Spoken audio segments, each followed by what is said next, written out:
So this is my first time talking and stuff in my video, but I thought I would talk about my webtoon making experience. As you can see, I did some screen recordings of me drawing my new webtoon, which I made for the Webtoon short story contest. Basically, this contest is separated into two categories, brain and heartwarming. Brain is, brain stuff, webtoons that are mysterious and make you think, while heartwarming is, heartwarming stories that make your heart warm, I guess. Well, I'm doing heartwarming essentially.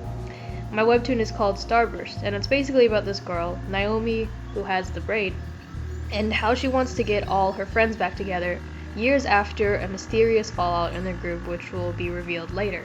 Throughout the webtoon, there's going to be a bunch of jumping between the past and present, so yeah. In the first episode that I'm drawing right now, she finds two of her friends, and there's going to be a lot of crying and stuff at the end, yada yada. Since it's only a short story contest, you can only have 3 to 5 episodes, which I think is even harder to do than a regular webtoon because it was really difficult for me to make this short story short. To be honest, this is probably the longest webtoon I've ever had to make. I have another webtoon called Fortune Cookie, but we're not going to talk about that right now. The contest was announced a few months ago, so like many probably, I started making this comic the month the contest was announced because everything has to be done by June 30th.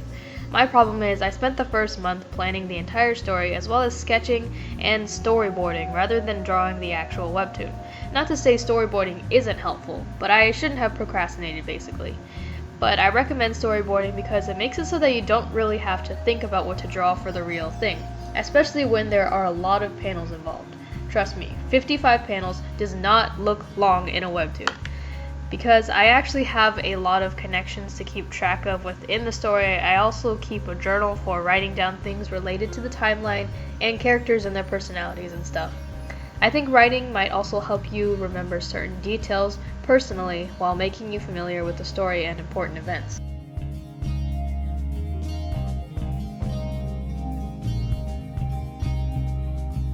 To talk about the art part going into this, I'm cheap and used the free digital art program Fire Alpaca.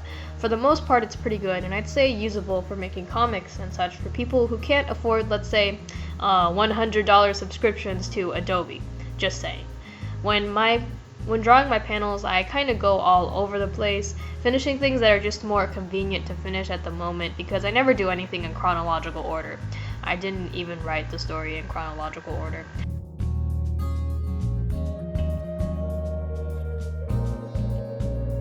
Finally, to describe the actual experience in making this webtoon, in one word, tiring. In two, ultra tiring. In a phrase, bang my head because of my headache and dehydrated self at midnight with non-social distancing neighbors, partying until 2 a.m., an invisible deadline I gave myself when my friend is on call talking about TikTok as my hand becomes numb to finishing and finalizing 50 panels all in one day because I'm an idiot. None of that was an exaggeration, and I'm willing to explain why the caption of the first episode is a key smash of, probably a drunk person. So, because I procrastinated in making the actual comic, I only have 2 weeks to make each episode before risking not finishing at all. So I was determined to finish my first episode by the end of that week so I could start episode 2 ASAP. Well, I think I was dehydrated or hungry or something that Saturday because halfway through the day I was suffering a mild headache, which only got worse into the night because of my extremely loud neighbors who like to party every week, even though a certain global issue is happening right now, preventing people like me from going to school or work or outside in general, non-important stuff like that. But they act like it's not happening, and no, I'm not a millimeter close to hosing them from my backyard. It's fine. The only reason I knew they were up at 2 a.m. was because they kept me up at 2 a.m. Again, everything is just fine.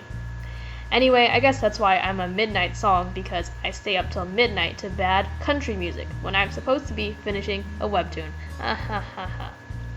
Anyway, I don't recommend having the same experience as I did, so all I can say is don't dwell too much on planning, but also don't not plan. Make sure to schedule yourself so you don't have to finish 50 panels in one day. And if you do have to do something like that, at least stay hydrated and take breaks and stuff so you can survive the whole day of drawing, and you might fare better than I did. I promised myself I wouldn't try doing that again, but we'll see if that actually happens after episode 2. Other than that, comic making is fun. You should totally do it and start right away. Like they always say, you're never ready to actually start. You just have to start now. Short story stuff like this is also good for testing the waters for bigger projects. So start whenever you want to start today. Or start tomorrow. Whenever you feel comfortable.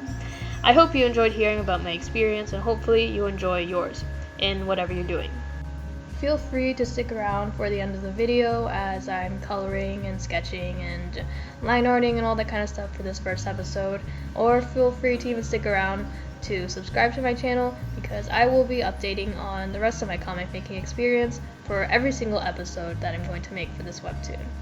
Thank you for watching, and good luck to everyone about everything that's happening. Yay!